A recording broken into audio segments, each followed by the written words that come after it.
Pemirsa, konstitusi sudah jelas mengatur bagi mereka yang menuding adanya kecurangan ataupun protes ataupun tidak setuju dengan penetapan hasil pemilu, sudah ada mekanismenya, sudah ada koridor hukumnya begitu. Nah, lantas bagaimana dengan pihak-pihak yang menghasut dan juga memobilisasi massa dengan tujuan untuk memaksa penyelenggara pemilu memenangkan satu paslon atau menggugurkan, mendiskualifikasi paslon yang lain, kemudian menggagalkan penetapan hasil pemilu pada tanggal 22 Mei nanti dan kemudian mengarahkan pada penggulingan pemerintahan yang sah. Nah, selain terkait dengan aturan atau delik makar, ada setidaknya 4 delik lain yang bisa menjerat orang-orang yang memilih jalur-jalur di luar konstitusi untuk mengacaukan penetapan hasil pemilu dan juga menggulingkan pemerintahan yang sah. Kita lihat grafiknya bersama-sama.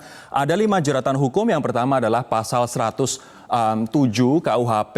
Ini terkait dengan makar. Kita tahu ini merupakan pasal yang berkali-kali Anda mungkin saksikan di layar kaca Anda di Metro TV dan juga media lain. Khususnya adalah pelaku makar yang dihukum pidana maksimal 15 tahun penjara. Sementara mereka yang menginisiator atau menginisiasi gerakan makar ini diancam dengan hukuman penjara maksimal seumur hidup ataupun 20 tahun penjara. Nah, selain makar, di KUHP juga mengatur soal penghasutan, yakni pasal 106 pemirsa, dengan mengatakan bahwa menghasut supaya melakukan perbuatan pidana, melakukan kekerasan terhadap penguasa umum diancam dengan pidana penjara paling lama 6 tahun. Kemudian ada juga tindak penghinaan kepada badan umum atau pemerintah yang sah begitu. Menghina suatu penguasa atau badan umum yang ada di Indonesia diancam dengan pidana penjara paling lama 1 tahun 6 bulan. Ini adalah ancaman dalam KUHP selain makar terkait dengan apa yang dilakukan oleh pihak-pihak tersebut yang ingin ibaratnya memobilisasi massa atau menggagalkan penetapan hasil pemilu. Kita akan lihat di delik selanjutnya, ini dalam pidana pemilu. Kalau tadi KUHP, ini merupakan pidana pemilu. Pemilu khususnya di pasal 550, ancaman hukumannya adalah maksimal 2 tahun dan denda maksimal 24 juta rupiah. Barang siapa di depan umum melakukan hasutan atau perbuatan memobilisasi massa yang bertujuan untuk mengakibatkan terganggunya tahapan penyelenggaraan pemilu. Dihukum dengan Undang-Undang Pemilu pasal 550. Ada juga delik yang lain, yakni Undang-Undang ITE. Ada 2 pasal di sini yang bisa dikenakan kepada mereka yang menginginkan menyelesaikan permasalahan pemilu atau menyelesaikan di luar koridor hukum konstitusi, yakni pasal 27 ayat 3 dan juga pasal 28 ayat 2. Pasal 27 ayat 3 mengatakan bahwa bila informasi elektronik bersifat penghinaan atau pencemaran nama baik, pidana penjara maksimal 4 tahun dan denda maksimal 750 juta rupiah. Sementara pasal 28 ayat 2, bila informasi bertujuan menimbulkan rasa kebencian atau permusuhan antara kelompok berdasarkan suku, agama, ras, atau antar golongan, dipidana maksimal 6 tahun penjara dan denda maksimal 1 miliar rupiah. Ini artinya ada 5 delik dalam KUHP, dalam Undang-Undang ITE, dalam Undang-Undang Pemilu yang siap untuk dijeratkan kepada mereka yang ingin menyelesaikan permasalahan pemilu di luar koridor hukum. Padahal kita semua sepakat bahwa konstitusi kita, dasar negara kita adalah negara hukum. Sampai kapan sebenarnya ini akan berlangsung pemirsa dan apa manfaatnya bagi masyarakat dan bagaimana sebenarnya menyelesaikan perselisihan dan juga ketidaksetujuan terkait dengan hasil pemilu ini. Kita akan berbincang dengan sejumlah narasumber. Di studio sudah ada 2 narasumber, Mas Adi Praitno, pengamat komunikasi politik. Mas Adi, selamat malam. Malam. Ada juga Mas Arya Bima, Direktur Program Kampanye TKN. Mas Arya, selamat malam, Mas. Selamat malam. Ada juga Mas Arief Puyono, Wakil Ketua Umum Gerindra yang bergabung bersama kami melalui sambungan telepon. Mas Arief, selamat malam. Selamat malam, Mas. Selamat malam, Mas Arya Bima, Mas Adi. Ya, selamat malam Mas Arief. Saya juga ingin menyapa Dr. Bayu Dwi Anggono, ahli hukum tata negara dari Universitas Jember, Jawa Timur. Mas Bayu, selamat malam.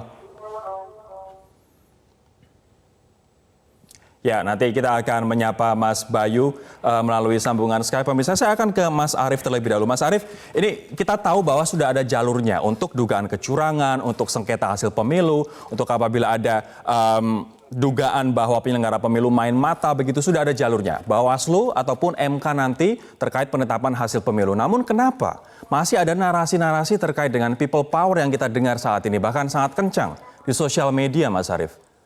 Begini, ya, people power itu kan akan terjadi ya apabila penyelenggaraan pemilunya penuh dengan sebuah kecurangan atau tidak berkualitas untuk menghasilkan pemerintahan yang baru. Ya, artinya ketika masyarakat melakukan gerakan people power, ya itu adalah sah secara konstitusional. Artinya memang kan selama ini kalau misalnya ada kecurangan ke Bawaslu, kita sudah ke Bawaslu, ya kan? Nanti misalnya terakhir adalah ke MK. Nah pertanyaannya, apakah MK masih bisa kita percaya untuk menyidangkan kasus pemilu atau sengketa pemilu? Apa alasan dari Mas Arief tidak percaya pada Bawaslu, tidak percaya pada MK, Mas? Kalau pada Bawaslu kita masih percaya, tapi kalau kepada MK kita tidak percaya. Kenapa tidak Mas percaya? Arief? Nah, ketua MK-nya dua-duanya udah pada ditangkap KPK dulu karena mengurus kasus sengketa pemilu. Bagaimana kita percaya? Ya kan? Sekarang apa yang dipercaya dari MK? Ya kan? Artinya, apa yang dipercaya? Mas Arief, Ya kan? artinya Anda masih percaya Bawaslu, tapi Anda tidak percaya MK, sehingga alih-alih menyelesaikan permasalahan ini sengketa hasil pemilu ke MK, Anda lebih memilih turun ke jalan, begitu? Loh, tidak memilih turun jalan, tapi itu masyarakat, animo masyarakat menagih suaranya yang hilang, menagih penyelenggaraan pemilu yang bersih, menagih penyelenggaraan pemilu yang berkualitas untuk menghasilkan pemerintahan yang bagus. Oke, Ya kan? nanti saya akan Artinya, tanyakan ke... Saya katakan bahwasanya, ya, people power itu konstitusional. Kalau nggak konstitusional, artinya Soeharto waktu itu nggak boleh turun. Oke, Kan people mohon power. ditahan di situ terlebih dahulu, Mas Arief. Nanti saya akan tanyakan betulkah people power konstitusional dan apakah setuju dikatakan apabila MK saat ini tidak bisa dipercaya. Kami akan tanyakan kepada Mas Arya. Nanti Mas, setelah jeda kami akan kembali sesaat lagi.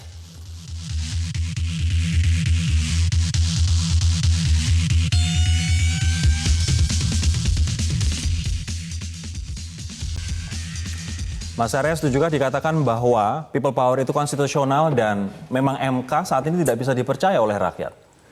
Begini, cara pandang melihat persoalan pilpres dulu sebenarnya dan pileg atau pemilu ini harus kita lihat dalam perspektif yang seperti apa. Tadi disampaikan bahwa people power karena ada kecurangan-kecurangan dan apakah people power menjadi hal yang solutif buat penyelesaiannya. Memang di dalam undang-undang yang dibuat oleh DPR, yang dilaksanakan oleh KPU sebagai penyelenggara, tidak ada satupun institusi dan tidak ada satupun cara untuk membatalkan hasil pemilu. Artinya tidak ada cara untuk membatalkan hasil pemilu. Satu-satunya cara adalah misalnya protes terkait penetapan hasil pemilu. Menyelesaikan sengketa pemilu. Sengketa pemilu. Jadi sengketa pemilu itu pun harus diikuti betul dari masing-masing pasangan tim ses dalam hal ini saksi setiap tahapan di TPS.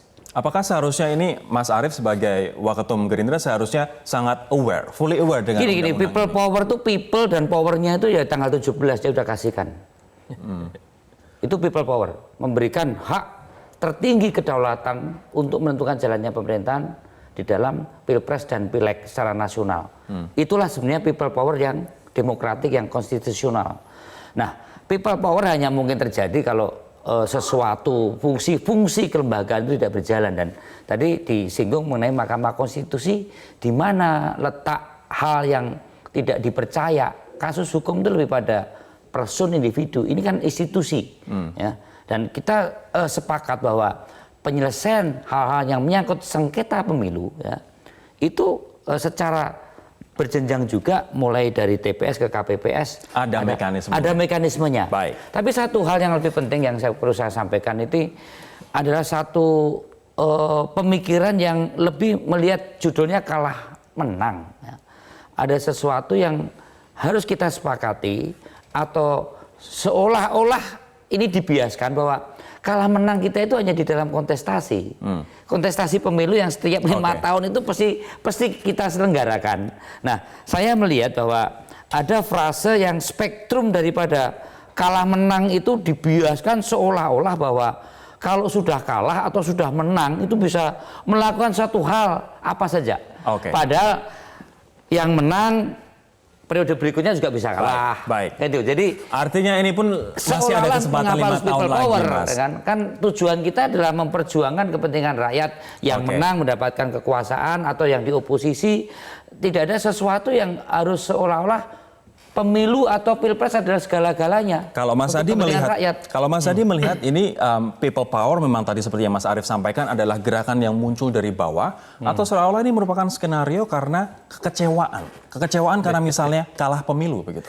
Saya menangkapnya dua hal. Pertama, memang ada semacam bentuk distrust terhadap penyelenggara pemilu, KPU, Bawaslu, DKPP, dan MK.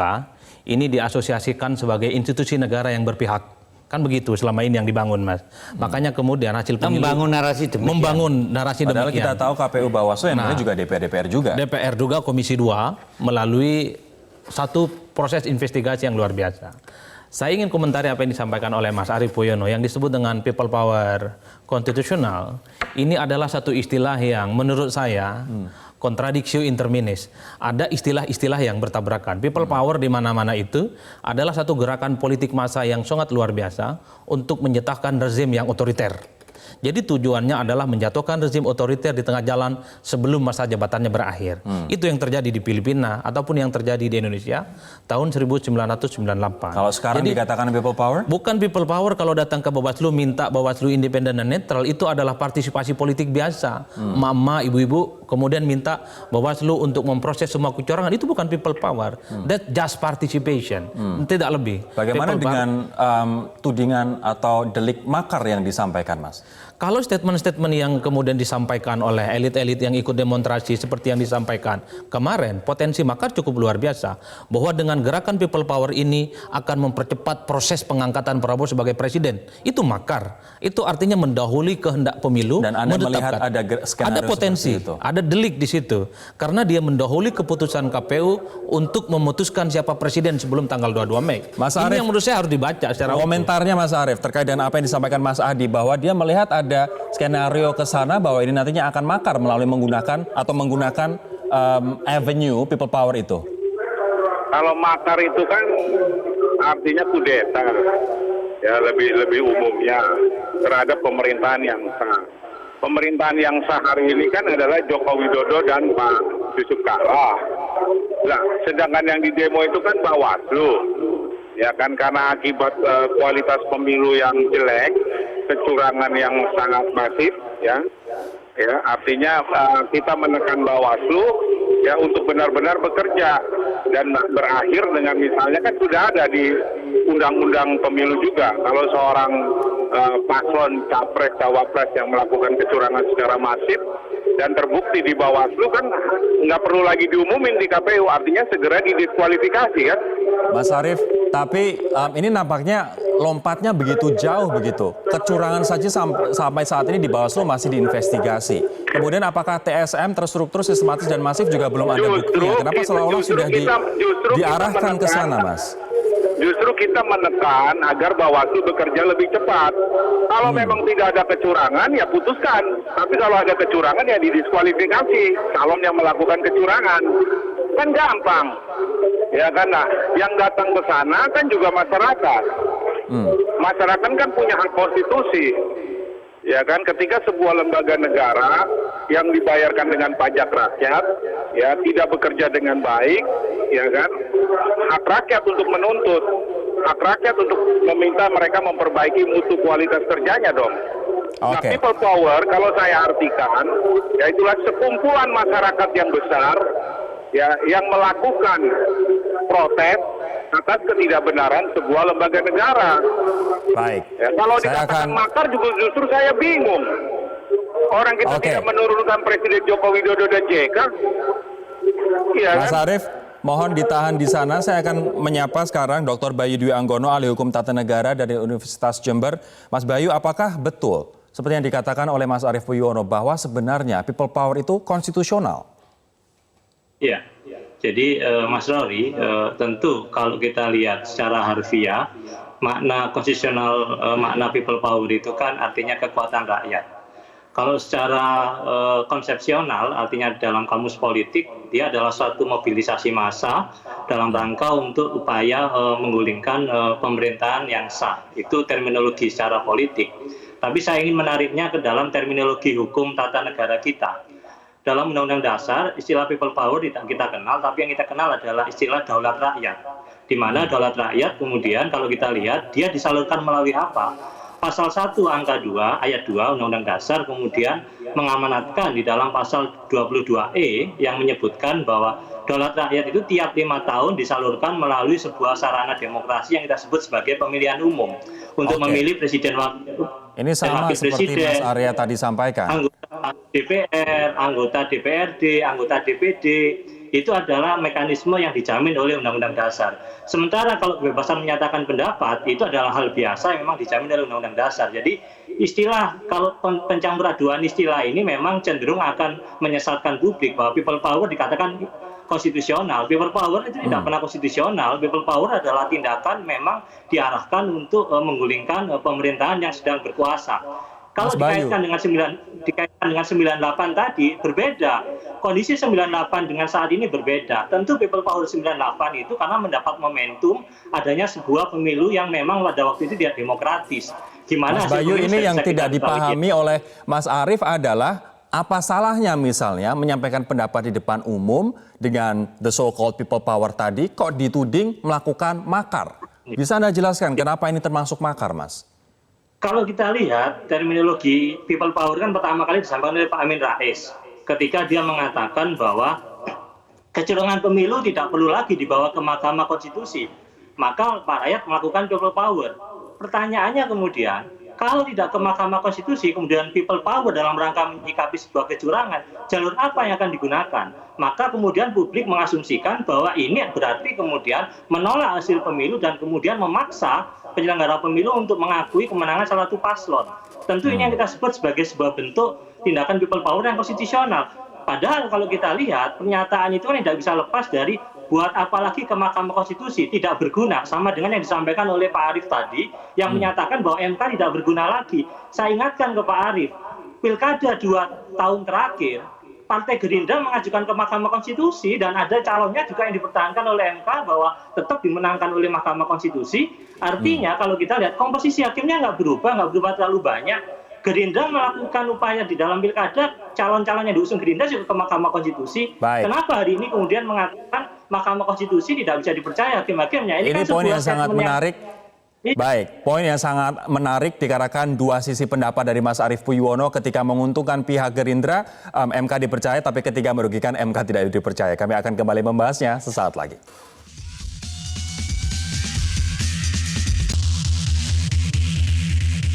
Saya akan kembali ke Mas Arief. Mas Arief, tadi seperti yang disampaikan oleh Dr. Bayu, di dua pilkada sebelumnya, Gerindra selalu percaya begitu dengan keputusan dari MK. Dikarenakan kedua putusan tersebut memperkuat hasil pemilu yang menguntungkan dari pihak calon-calon dari Gerindra. Tapi kenapa sekarang di saat pendulumnya seolah-olah berbeda, ada kecenderungan bahwa paslon 02 kalah sesuai dengan hasil real count dan juga quick count dari sejumlah lembaga survei. Kenapa sekarang justru malah tidak percaya pada Mahkamah Konstitusi, Mas Arief? Maaf ya, belum ada kalahnya ya. Prabowo Sandi belum kalah. Jadi mesti dikoreksi. Karena sampai hari ini KPU belum mengumumkan siapa pemenang Pilpres 2019. Bukan begitu Mas Arya Bima? Tadi yang saya sampaikan adalah pendulumnya dari real count dan juga quick count sejumlah lembaga survei, Mas. Quick count itu bukan lembaga resmi negara. Ya, bukan lembaga resmi negara. Quick count, saya katakan. Hanya lembaga pencari makan di saat adanya event-event walaupun pemilu. Gerindra pernah percaya quick count kan begitu. Oh, yang nggak percaya masa bodoh amat gitu kan. Yang pasti lembaga quick count bukan lembaga resmi negara. Ya, sampai jadi kalau nanti hitungan lembaga bertahap sudah selesai tanggal 22 dipercaya dong. Ya kita lihat kalau penuh dengan kecurangan ya nggak akan kita percaya dong. Nah, Ya ini kan? justru masalah yang saya tanyakan, kecurangan ada ke dan an. Jadi ada suatu tindakan siapa yang melakukan kecurangan, yang terus menerus saya tanyakan kan siapa yang melakukan curang dan subjeknya siapa. Inilah yang terus menerus tidak ada sesuatu. Itu kan bisa dilihat di KPU. KPU yang melakukan kecurangan. Loh iya. Ya kan? lebih Kan itu ada menguntungkan kejadiannya di mana, pasangan bentuknya kosong. apa, Misalnya, jumlahnya berapa, kan begitu. Ketika kalau itu kebetulan saya tidak terlibat dalam pengurusan sengketa pemilu ataupun kecurangan, ya, tetapi laporan-laporan kecurangan yang dilakukan oleh KPU itu sudah ada di Bawaslu, ya kan? Ya, berarti kan Bawaslu akan menindaklanjuti. Jadi hasil dari Bawaslu kan kita sepakati. Jadi Tadi Mas Arief mengkritisi kinerja. mengatakan sudah percaya pada Bawaslu. Tetapi kita kan melakukan, masyarakat sekarang ini melakukan tekanan ke Bawaslu agar bekerja dengan benar, ya kan? Kan sebenarnya people power itu adalah semacam gambaran dari masyarakat yang tidak puas dengan sebuah sistem pemerintahan terhadap kinerjanya pemerintahan, bukan pemerintahan Jokowi JK, tetapi lembaga negara, misalnya KPU, ya kan? Semua orang warga negara Indonesia punya hak untuk mengatakan bahwa KPU tidak berkualitas, ditandai dengan banyaknya pemilih double, banyaknya pasangan 01 yang dicoblosin sendiri, banyaknya anggota KPPS yang mati, ya kan? Nah, ini yang dipermasalahkan oleh masyarakat. Mas Arya? Ya kan, Ingin menanggapi lagi, artinya Mas? Nggak, jadi mendelegitimasi sebenarnya KPU itulah konstitusi. Coba Mas Arief, kita kasih kesempatan Mas Arya, silakan Mas Arya. Ya. Jadi bahwa hal yang terjadi di Pileg dan Pilpres ini mengkritisi kinerja KPU itu adalah sesuatu yang sama-sama kita lakukan sebagai peserta dan juga media, NGO, semua hal, semua komponen masyarakat ini mengawasi kinerja supaya pemilu berjalan sesuai dengan aturan yang ada, sesuai dengan tahapan yang ada, termasuk tadi mengkritisi kalau ada kecurangan-kecurangan yang ada.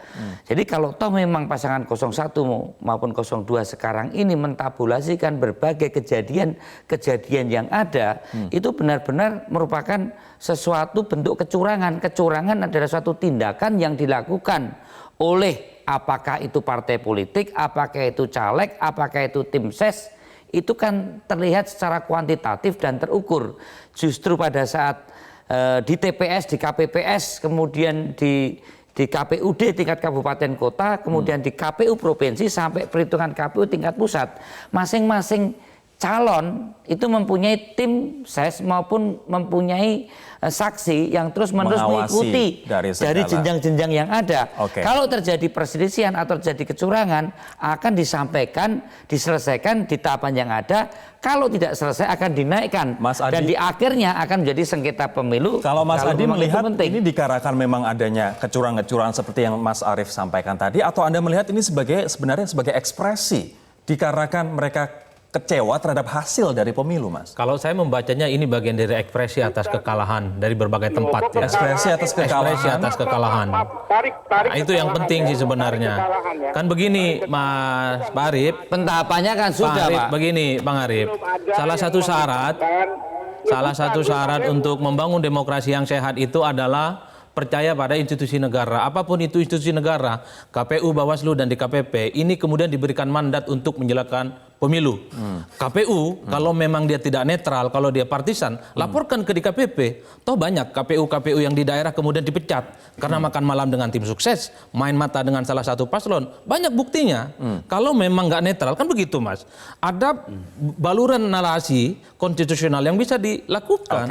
Kalau memang ada kecurangan-kecurangan yang disebut TSM, terstruktur masif dan itu sistematis, laporkan ke Bawaslu, itu prosesnya. Nanti saya akan tanyakan ke Dr. Bayu, saya juga akan konfirmasi ke Mas Arief apakah betul ini sebenarnya ekspresi dikarenakan kalau menurut tadi Mas Adi kekalahan dari pemilu. Kami akan kembali Mas Arief setelah jeda, tetaplah bersama kami pemirsa.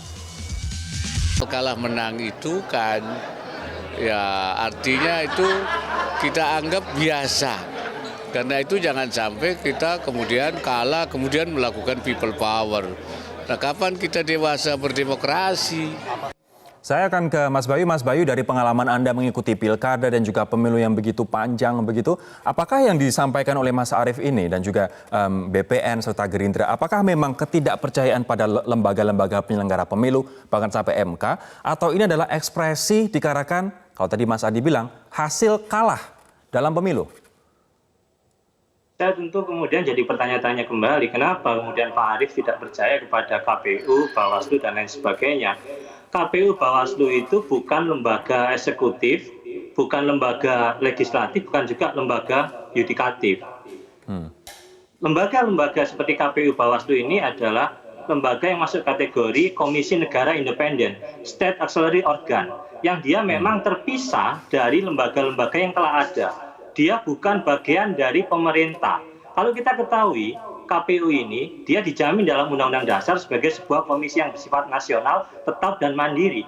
Pemilihannya pun itu dilakukan oleh DPR pada akhirnya. Ada sumbangsi saham dari partainya Pak Arief di DPR ketika memilih anggota KPU dan Bawaslu. Jadi anggota-anggota KPU Bawaslu ini yang milih juga partainya Pak Arief. Tentu kemudian jadi pertanyaan ketika saat ini kemudian kami tidak percaya kepada KPU. Ini orang akhirnya bertanya, ini nggak percaya karena hasil pemilu sementara berdasarkan real count situng yang sudah mencapai angka 70% itu menempatkan paslon unggulannya yang didukung oleh Pak Arief itu tidak mampu mencapai suara yang diharapkan, sehingga kemudian dengan mudah menuduh bahwa KPU tidak profesional, KPU curang dan lain sebagainya. Tentu seperti ini berbahaya di depan demokrasi dan hukum kita, Mas Lori. Baik, Prof. Mahfud MD juga beberapa kali menyampaikan dalam program ini mengatakan bahwa biasanya pihak yang kalah memang akan melemparkan narasi tidak percaya kepada penyelenggara pemilu atau adanya kecurangan dalam pemilu. Saya akan ke Mas Arief. Mas Arief, ini kan Gerindra juga ada di DPR, juga memilih KPU serta Bawaslu. Kenapa sekarang ketika hasilnya tadi disampaikan Mas Bayu, Mas Adi tidak menguntungkan pihak yang Anda saat ini dukung, kemudian Anda tidak percaya kepada Bawaslu, KPU bahkan sampai MK, Mas? Mas Arief? Enggak, yang ngomong profesor siapa tadi? Dr. Bayu dari Universitas Jember. Dr. Bayu dari Universitas Jember sudah membenarkan kan, KPU itu bukan bagian dari pemerintah, walaupun dipilih oleh DPR dan disahkan oleh Presiden Joko Widodo. Itu tadi yang disampaikan Dr. Bayu, Mas Arief, bukan bagian dari pemerintah KPU itu. Ya artinya ketika kita melakukan proses people power ke KPU, bukan menggulingkan pemerintahan yang sah Joko Widodo JK. Ya, KPU akan kita hasilnya benar, artinya kualitasnya benar, DPO-nya benar, ya tidak ada contoh saya ya saya ini kehilangan hak suara saya. Oke, Mas Arief. Saya itu, ini saya kasih tahu dulu, ya beberapa virusnya menjadinya KPU. Mohon maaf, ini kami kurang bisa menangkap suara Anda dikarenakan ada kumandang azan dan juga nasyid di belakang Anda yang cukup keras begitu. Nah, saat ini lebih baik. Silakan, Mas. Silakan. Jadi begini ya, saya aja kehilangan hak konstitusi saya untuk mencoblos di TPS. Masa saya tinggal di Bekasi, KTP saya Bekasi, saya nyoblosnya di daerah Tanjung Priuk. Nah, kok mau saya katakan dia legitimit untuk menyelenggarakan pemilu? Hak saya dan hak masyarakat yang dirugikan oleh KPU untuk melakukan delegitimasi terhadap KPU. Ya, sekali lagi benar kata tadi Dr. Bayu yang dari Jember, ya kan? Nah, apa salahnya ketika kita melakukan protes besar-besaran, masyarakat melakukan protes besar-besaran ke KPU, ya yang misalnya jumlahnya sampai jutaan, bisa. Tapi bukankah sudah ada metodenya, Mas, mekanismenya? Protes kalau misalnya terkait dengan penyelenggara pemilu ke DKPP, kalau terkait dengan proses dari pemilu tersendiri itu ke Bawaslu, ada Gakumdu di sana. Itu sudah dilakukan, tapi kan itu sebagai tekanan ketidakpuasan masyarakat kepada KPU. Ya, kan? Ya kalau cuma hanya menghasilkan normalnya sebuah negara demokrasi memang seperti itu normalnya. Tapi ketika ada kecurangan membajak demokrasi, rakyat marah, itu yang disebut people power. Mohon tahan di situ terlebih dahulu, Mas Arief. Kita harus jeda terlebih dahulu, kami akan lanjutkan kembali nanti setelah jeda berikut ini. Mas Arief, saya ingin Anda menanggapi apa yang disampaikan Mas Arief tadi sebelum jeda bahwa ini adalah kecurangan yang memang benar-benar TSM dan sepertinya mereka sudah kehabisan akal dikarenakan Bawaslu tidak kooperatif, Bawaslu tidak transparan, kemudian pelanggaran-pelanggaran tidak di-follow up sehingga akhirnya pilihannya adalah people power. Ya, intinya kita harus kembali pada pentahapan ini yang terus kita ikuti, ada quick count, ada perhitungan situng KPU, ada perhitungan bertahap, di mana di dalam perhitungan bertahap itu terus-menerus masing-masing saksi itu menyampaikan berbagai hal kekurangan atau hal-hal yang menyangkut kesalahan atau bahkan mungkin ada kecurangan. akumulasi yang tidak terselesaikan di dalam tahapan-tahapan setiap penghitungan suara yang di situ ada saksi, itu baru nanti akan menjadi hal yang menyangkut sengketa pemilu. Kalau itu dikatakan apa sih masif? Hal yang masif mesti sistematis, yang sistematis mesti terstruktur. Nah, sekarang apakah masif? Ya. Kalau masif itu menyeluruh. Bawaslu mengatakan kasuistik, Mas. Kasuistis berarti tidak masif ya. Kalau sistematis itu terorganisir. Siapa? Tadi kecurangan. Ke-nya ini adalah suatu tindakan melakukan curang. Subjeknya siapa? Tadi saya katakan kalau ada di TPS mana tindakannya siapa yang melakukan, bentuknya kecurangan apa, itu akan tersusun. Dari pihak 01 pun juga menyusun hal yang menyangkut masalah ini. Jadi menurut saya masif, sistematis, struktur itu tidak ada. Karena faktanya, Mas Adi, faktanya sampai saat ini kecurangan-kecurangan bersifat sporadis, tidak sistematis. Kalau dikatakan Mas Arya, di masing-masing tahapan mulai dari tahapan di KPPS sampai dengan kelurahan, kecamatan itu sudah ada saksi dari kedua pihaknya. Kemudian sementara pihak 02 mengatakan ini sistematis, terstruktur dan juga masif. Dan itu hanya di Pilpres. Di Pilegnya pun juga ada masalahnya. Di Pileg mereka nggak masalah. Nggak masalah. Gitu. Kalau Mas Adi melihatnya betulkah ini TSM? Ya, kalau saya pertama yang ingin saya komentarin, ini salah satu bentuk narasi kebingungan sebenarnya yang dibangun oleh Mas Arief sama 02. Kenapa bingung? Mas? Terutama menyikapi hasil Pilpres yang tidak terlampau menguntungkan mereka, versi quick count dan yang lainnya. Kenapa narasi kebingungannya? Karena statementnya bersayap. Satu sisi mereka tidak setuju dengan KPU dan Bawaslu karena dianggap tidak netral, partisan, gitu ya, sehingga hasil pemilunya harus didelegitimasi. Tapi pada saat yang bersamaan teman-teman di 02 ini pada persoalan pileg mereka nggak mau narik diri. Kalau mau jujur hasil pilegnya narik diri semua. Jadi artinya anggota yang DPR dipermasalahkan adalah hasil yang merugikan, yakni hasil di Pilpres. Hasil pileg yang menguntungkan dibiarkan saja karena happy. Betul. Karena hasil KPU itu bukan hanya Pilpres tapi juga pileg. Kalau mau jujur semua pendukung 02 harus sama-sama menarik diri anggota dewan yang sudah terpilih. Karena hasil dari KPU yang dianggap tidak legitimate. Tidak hanya ribut misalnya di daerah yang kalah begitu. Ya, contohnya ada 17 juta DPT palsu atau ganda hanya di Pilpres. Pileknya kok enggak gitu loh. Maksud saya kan ke Dr. Bayu. Terakhir Dr. Bayu, yang ini narasi-narasi seperti ini untuk people power bahwa kemudian ada kecurangan terstruktur, sistematis dan masif. Kalau misalnya dibiarkan, apa yang akan terjadi? Dan sebenarnya hukum tata negara kita ada di mana untuk narasi-narasi seperti yang terus saja dibangun? Iya, saya ingin mengatakan bahwa kerangka hukum pemilu kita saat ini adalah kerangka hukum yang paling adil, Mas Rory. Kenapa? Karena dia disusun oleh seluruh kekuatan politik yang ada di DPR. Partai-partai politik pendukung paslon 02 juga ikut menyusun kerangka hukum di Undang-Undang Pemilu. Mereka pula yang memilih anggota-anggota penyelenggara pemilu. Artinya dalil TSM itu sangat sulit untuk dibuktikan, mengingat penyelenggaranya itu bukan ditunjuk oleh salah satu kekuatan politik. Dia hasil kompromi dari banyak kekuatan politik, sehingga tidak mungkin TSM itu bisa dilakukan jika ada pemerataan semacam itu. TSM itu bisa dilakukan jika memang kemudian ada satu kekuatan yang dominan, dan itu tidak ada saat ini kekuatan yang dominan. Dan saat karena ini itu tidak menurut saya, karena itu people power yang sebenarnya adalah wujud dari ternyata ketidakpuasan karena merasa kalah atas hasil pemilu, itu adalah hal yang inkonstitusional, artinya tidak sesuai dengan ketentuan dalam hukum kita yang berlaku. Sehingga menurut saya lebih baik diakhiri karena kalau tidak memang penegakan hukum bisa masuk ke sana, dan itu tentu kemudian hukum yang bicara bukan lagi narasi-narasi politik yang bicara, tapi narasi hukum yang akan berbicara di dalam menindak people power yang dikatakan inkonstitusional tadi, Mas Rory. Ada 5 delik ya untuk menghukum atau untuk misalnya mempersangkakan terkait dengan people power ini. Makar, penghasutan, undang-undang ITE, menghalangi tahapan pemilu, pidana pemilu. Ada 5 delik yang bisa disangkakan, dan itu tentu aparat penegak hukum bisa melakukan itu jika memang terbukti mereka melakukan itu. Dr. Bayu dari Universitas Jember, Jawa Timur, terima kasih atas waktunya Mas Arya dan juga Mas Adi. Mas Arief Puyono, terima kasih atas waktunya. Demikianlah perbincangan kami. Tadi seperti yang disampaikan oleh Mas Bayu, seharusnya narasi people power ini diakhiri dikarenakan ada 5 delik pidana yang bisa saja mengincar mereka yang terus mendengungkan people power dan juga terus mempermasalahkan hasil pemilu ketika tidak ada buktinya bahwa pemilu ini dilakukan secara kecurangan dilakukan secara terstruktur, sistematis dan juga masif. Saya Rory Asyari undur diri, semoga perbincangan ini bermanfaat. Sampai jumpa.